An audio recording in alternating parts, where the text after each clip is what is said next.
And now, it's time for another Dice Tower review with Tom Vasel.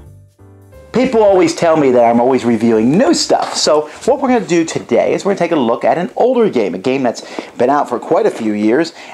This is called Medina.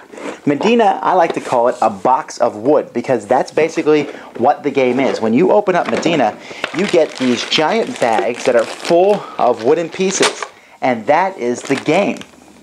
It's an abstract game, but it's one that's good enough that I've kept it on my shelf all these years. Why? Let's take a look.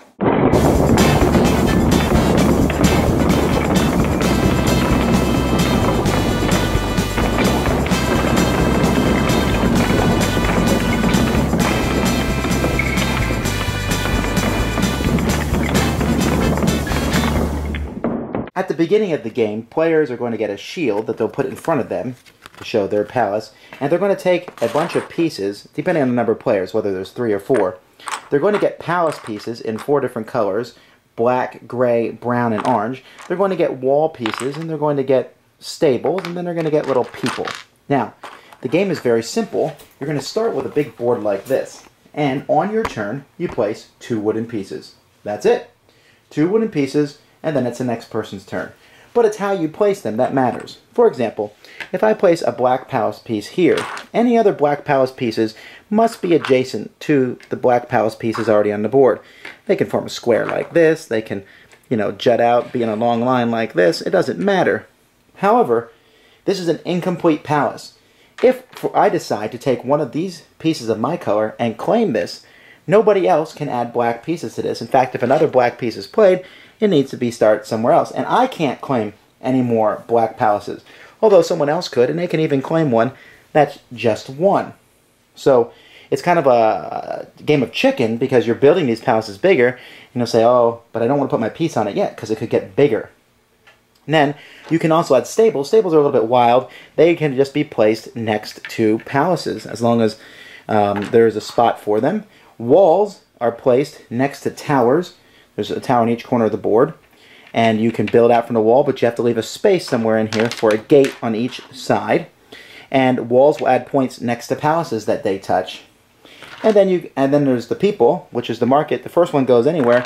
After that, all of them must touch each other, and any palace that these guys touch is also worth a point for each guy that's next to the palace. So you want to make them touch yours. Of course, when you're putting out pieces, it doesn't matter what kind of pieces you're putting out, you always need to leave a street area in between. So you need to be able to move. People need to be able to walk through between the palaces. So you'll never have a spot where it's blocked off where people can't get through, because the palaces can't be directly adjacent to each other. There needs to be a street area. Also, the first person to build a palace of each color will take a bonus tile, which they get to keep for points at the end of the game. However, that bonus tile will be taken away from them if someone builds a bigger palace of that color.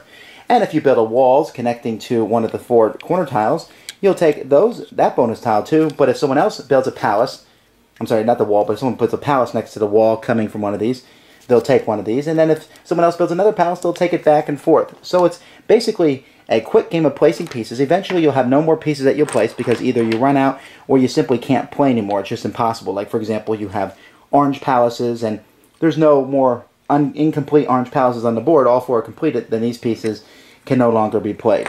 And you go back and forth. At the end, you get points for how big your palaces are, if they're next to stables, if they're next to people, if they're next to walls, and these bonus tiles. You add them all together, and whoever has the most points is the winner. If you know me and my likes and dislikes, you might wonder why I like this game, because it's really just put out pieces. But I think I like it for a couple reasons. One, the pieces are fantastic. You're putting out these big chunky wooden blocks. It's really cool.